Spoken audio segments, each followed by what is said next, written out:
Hello, everyone. Welcome to the cover reveal of The Harmony Parasite by Gregory D. Little.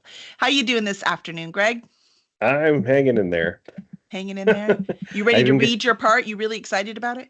yes, I'm excited about the part. I'm less excited about reading it, but It's it's a good part, though. I love this. And I want to say I'm excited because it's going to be fun talking about the third book in the Mutagen Deception series without giving away stuff in the first book for the first two books. well, So yeah. that's I going to be mean, fun. the synopsis kind of, if we're reading the synopsis, that kind of gives some stuff away. But That's true. So, you know what? Let me read your bio first so people know what they're in for. Gregory D. Little is the author of the series Mutagen Deception, Unwilling Souls, and the forthcoming Belle Begrudgingly Solves It. His greatest joy in life is laughing maniacally when he senses a reader has reached that part in one of his books. He lives in Virginia with his wife, and he is uncommonly fond of spiders. Yay! I love your bio. 3 series, Greg. That is so impressive. And one of them is complete. Unwilling Souls is complete. yes, Yeah, I love it. yeah. And we're halfway done once this book releases with Mutagen Deception. And then you have a new series, Belle Begrudgingly Solves It. How do you balance it all? I don't sleep a lot. Oh, well, there you go. Solves that. Yeah. That'll do it. That'll do it. All right. So I do want to read the back cover copy. And I will say there are some spoilers in this. So if you have not read this series, I would highly recommend watching this video later. Don't watch it right now. It'll still be here. It'll be up there for you Yeah, to enjoy at your pleasure. I think you should instead go to chrisdragonship.com/thelast humans and purchase the first book, or it's in Kindle Unlimited. You can read it now. And then start there, read the second one, and then you'll be ready for this one. And yeah. if you We don't want to forget, go ahead.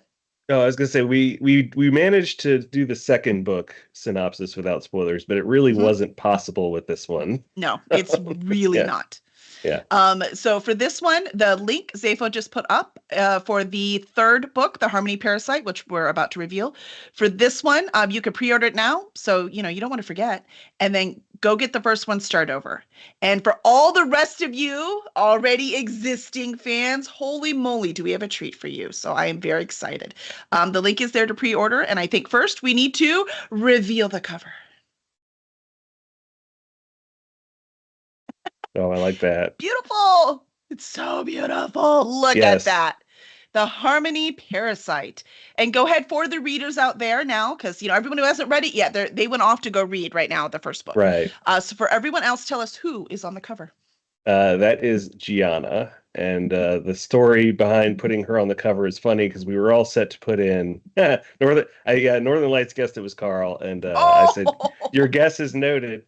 Um, and we were all set to put Mari on it, and then mhm. our wonderful acquisitions editor slash proofreader Sarah George did the proofread, ran the manuscript through a word cloud generator, and the number one unique word in all of the book, Whole and thing. the only name of a character that even showed up in the cloud was Gianna. And so I wrote to Kelly and I was like, I think we have to put Gianna on the cover.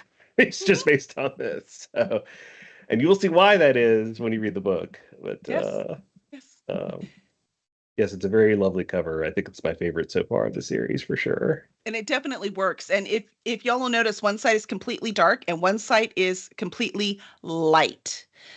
So we are going to talk about that. Why don't I go ahead and read the back cover copy first, and then we can talk about why it's like that on the cover. Sounds good. They fled their world to escape death, but it may have hitched a ride. The human colony of Anaran is a harsh world, alternately baked by relentless sun or frozen by endless night. Only its people's willingness to cybernetically augment themselves and their unnatural sense of collective harmony has allowed it to persevere for as long as it has. But that unity is about to receive its most serious test because Anaranjando's sister colony, Cold Garden, has died, and Cold Garden survivors are coming.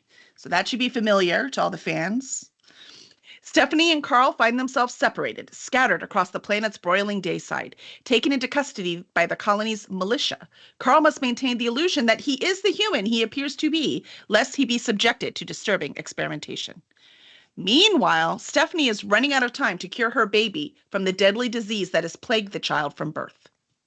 In the frozen depths of the planet's night side, Mari runs afoul of a strange cult which has entirely given up flesh in favor of machine. Rescued at Gianna's behest, Mari must bury the hatchet with her former enemy to uncover the cult's secrets and what threat they may pose to the planet's residents, both old and new. As this strange family attempts to find its way back to each other, tensions build and power players prepare their final moves. An elemental conflict is brewing, one between the Order of Anaran Hondo and the chaos of Cold Garden. But the real battle is something none of them expected. Oh, I'm so excited. I'm so excited. So we have a planet. One's cold side and one is all sun and one is all night. Why is that, Greg?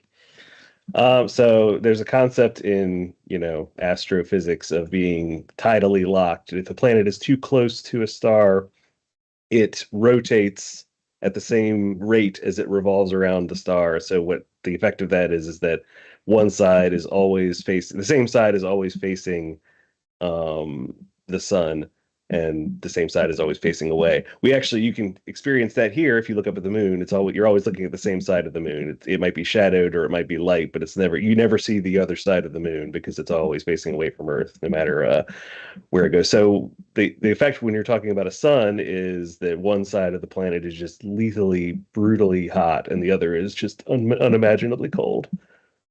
So no matter which side they're on, they need to live underground or at least Yes. under very much protection. So Yes. it's a very curious culture that develops here. And I think you did a marvelous job with that. Did you do any research otherwise, like something outside that you read, or was this just how you figured humans would make it work?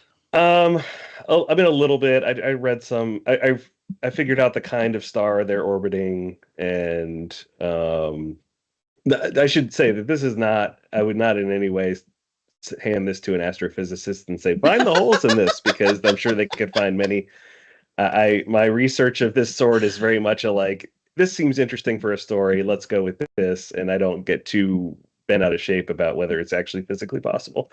But I do try to get a little bit of actual science in there, and so yeah, there's some research involved. Not I never let the science take the fun out of the story, though.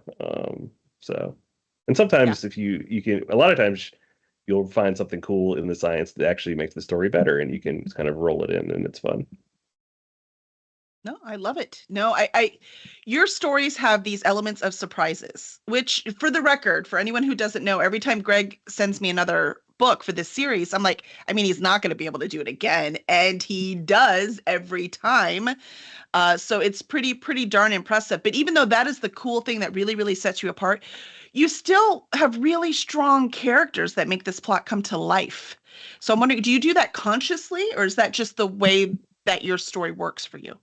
I mean, I definitely work to make the characters feel real.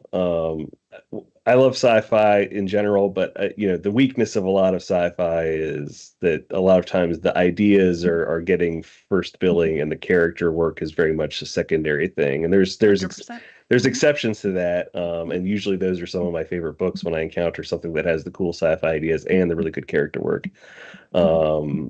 The Expanse series by James S. A. Corey is a great example of that, where they do both sides of it. And so it's definitely a conscious thing. The fact that I pull it off is probably just luck as much as anything, but at least I'm trying on purpose to do it well. I love it. Yes, Kevin. I try to write good on purpose, Kevin, but it's mostly by accident, I think. So. All right, Florida Kevin, he knew what I meant. A lot of times that your stories are so plot driven. A lot of people are plot driven and their characters are a little more shallow because the plot's what's more important. So, and yours is balanced. And Greg knew what I meant, Kevin. Wait till I get him back on here. One of the advantages of writing well-rounded characters that I found is that you can usually find some kind of internal justification for them to do the plot you want them to do anyway. And it's like it's character driven, but it's also plot driven at the same time, because you want the plot to go a certain way. You need the characters to behave a certain way, but if they're a well-rounded character enough, you can find some, even if it's a weird little contradictory impulse in them that would make them behave the way you want them to behave as the writer anyway. So I think that's an advantage to writing well-rounded characters, because real people have contradictory and weird impulses all the time, that things that you look at them and you say, why would you behave this way? But it feels real because people just behave that way sometimes. Right? Yeah. It's one of those, as long as the motivation makes sense, it works. Yeah. Yeah, I love it. I love it. Well, I think we've made you wait long enough. And I, on purpose, flubbed multiple words just to make you feel better about the next thing you have to do, Greg. You're welcome. It was just for you. Oh, thank you. You're welcome. I'm here for you. So let us get our first glimpse of the inside. Okay. Do you have to set up the scene? Yeah, so this is as the synopsis on the back indicates, the characters kind of appear on this world scattered, separated. So this is shortly after Mari has appeared on the world, and she sort of finds herself in a sticky situation that then she's unexpectedly rescued out of. So this is the immediate aftermath of that for her. That a short little chapter featuring her. Uh, My name is Jorgen Fennick, the man said as he bodily dragged Mari down the corridor the robed man had indicated was the exit. Your family has hired me to find you. Given the way he towered over her, easily the tallest man she'd ever seen, it was difficult to get a good look at him. His coat was high-collared. It reminded Mari of Father, the strange man, only without the hat. My family? You mean Stephanie? Mari kindled with hope. Carl? No, Jorgen Fennick said brusquely. His accent was strange, blunt, and so confident it almost sounded aggressive. Mari had only ever heard similar accents in passing back in Cold Garden. Gianna Novak. Mari almost balked. Gianna was the last of her group she wanted to see, a distant last. But thinking about it, anyone she knew would be preferable to a bunch of weird, hooded strangers who kept creepily calling her child. Still, Mari had literally just arrived. It begged the question of how Gianna had gotten here quickly enough to hire someone to find the others. She recalled seeing Gianna rocket ahead. Where are the others? I do not know, Jorgen said. He hesitated slightly before admitting, You are the first I've found. I will continue looking, however. You may rest assured. Do we have to move so fast? Mari's shoulder was starting to ache. I don't think they're following us. Yet, Jorgen said. They argue ceaselessly, but you can never presume to know who will come out on top. He did bring them to a halt, but it was because they'd reached what looked like a heavy outer door, probably the one he'd entered from. From a pocket of the coat, Jorgen withdrew a device and plugged it into a slot by the door, which clunked open. I don't know which is more worrisome, Jorgen said. The fact that the next time I try this door, it will be hardened against me, or wondering why they never bother. But Jorgen frowned at the door readout. Interesting. I speak too soon. They've blocked me from a deeper portion of the complex. I wonder. But that is a question for later. Mari thought it was one of those times when a person was just talking to themselves, so she didn't answer. They exited into tunnels of bare rock and ice. Mari had only thought the meeting room she'd arrived in was cold. This was frigid beyond imagining. Her teeth began chattering instantly. Yet the further away they got from the door, the more Jorgen seemed to relax. What relation is Gianna to you? He asked after one particularly awkward stretch of silence. You two do not look alike. Sister? Mother? Appearance aside, neither made sense due to the particular age difference between them. Mari wondered if creepy aunt was a valid answer. She split the difference. She's more of an unofficial aunt. It was hard to get the words out between chatters. Ah, like your godmother. Mari had no idea what a godmother was. Exactly. They walked on in silence for a time, Mari trying to scrub her hands along her arms to generate a little warmth through friction. I've been wondering ever since meeting Ms. Novak, Jorgen said, breaking the silence. He no longer sounded blunt and bluff, like he was dying of curiosity while trying not to show it, a failed attempt at being cagey. How did you and your family come to be down here? He's tried to get this out of Gianna and gotten nowhere. He's hoping a kid will be more likely to let something slip. Unfortunately for him, Mari had quite a bit of experience verbally squirming out of suspicious adults' crosshairs. Well, it wasn't my idea. True enough, it had been Father who had commanded they all flee the planet for their lives. I'm only a kid. I just do what the grown-ups tell me. Also not a lie. If a planet-sized alien being who might as well be a god wasn't a grown-up, no one was. And if her misleading statements led Jorgen to suspect that this was all Gianna's fault, Mari was fine with that, since it technically was. Apparently, her evasions had worked because Jorgen lapsed back into silence, allowing Mari to focus on not dying for the remainder of the walk. At last, they stood before a much smaller building, albeit one that possessed a round hatch very much like the one the robed robo men had installed on their front door. Jorgen plugged something on his wrist into a socket on the door shaped for the purpose, and it rotated itself aside. Almost immediately beyond was another door, almost identical, but Mari could only spare attention for the blast of blissfully warm air which greeted them, only to rush out into the smothering chill of the tunnel beyond. Step inside and we can begin to warm you up, Jurgen said. His words clipped and efficient. Mari obeyed, if only because she lacked the will to resist at this point. The door slid shut after Jorgen joined her, and a fresh blast of hot air flooded the tiny chamber. Then the inner door opened into a small but cozy space with a figure huddled in blankets on a couch along the back wall. There you are. Mari knew the voice before she recognized the blanket-swathed figure was the woman, or woman, speaking. Gianna's head emerged from the blanket bundle's apex, her skin paler than usual, her eyes sunken looking. She looked as though she'd spent several nights in a row lying wide awake.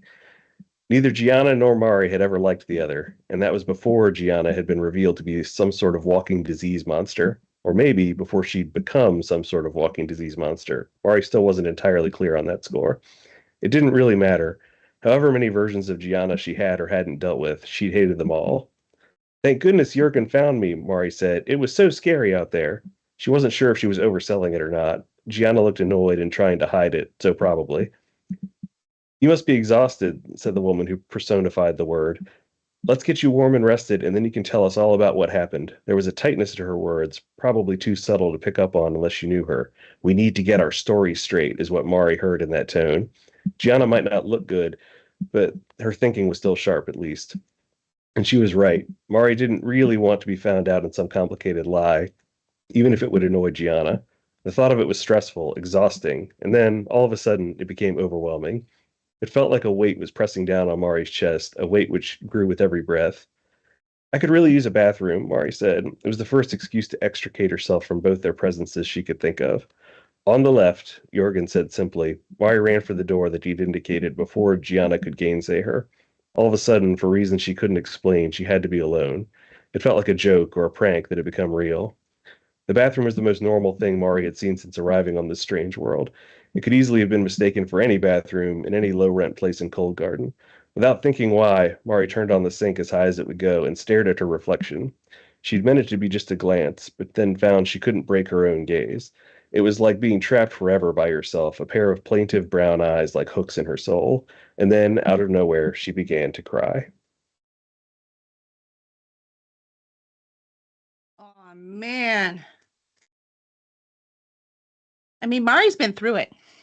She has. Mm-hmm. Mm-hmm. All of these characters have. I feel very bad for them all the time. But it doesn't Really? stop me. I'm Well, like, really? I Because do. we have But this whole, what is it, the um accountability group, and you were like, that was enough blood for today. I'm like, what are you doing to these poor people? look, I just there's I contain multitudes. What can I say? Oh, I love it. I love it. I love that we found that one little comic thing, and I think you've taken it upon yourself that this is you, where it has the writer with this like really maniacal, see, I can say it now, maniacal look on his face, and he's typing away, and he's like, evil is being done, and then you come back, and he's like, that's what it looks like in his head, and in real life, it's just nice, calm, normal face typing away. Yes, yeah. Yeah, That's yeah. yeah, you found that comic and I was like, yeah, that's pretty much it. That's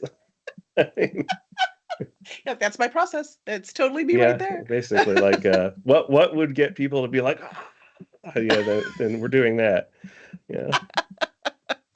You're like, Craig, no. Is that just why you like spiders? Because I would. Maybe. I don't know. I've liked creepy crawly things since I was a kid. So Mm, yeah, I'm sort of writing the series that like 10-year-old Greg would think would be the coolest thing ever. So, uh, I love it. I love and it. one that he probably wouldn't be allowed to read. Well, that's the best part. I will say this book, like it is slower paced than the other two, but it is slower paced for a good reason. And that is they need to get their bearings about them again. So they need to find out exactly where they are and what's going on and who this is and who is who. And they're trying to get straight, just like in the thing you just read, right? Where Mari's like, I don't know exactly what I am or where I was or what I'm supposed to be, right? Yeah, I played early on with the notion of a time gap between the second book and this one, but it ultimately just didn't work. And they needed we needed to spend a book basically getting them acclimated to this new place before we could do any kind of establishing time skip. Well, to be quite honest, the readers also need a little slowing Yeah, down to get their bearings straight. So yeah, I think it's actually perfect timing. yeah. And there are how many books in this whole series now? Or will be? 6. 6. Yeah. So 6 to completion. They are planned out. So don't worry. We don't Yeah. have that series will not be completed thing. It'll be 6 books total.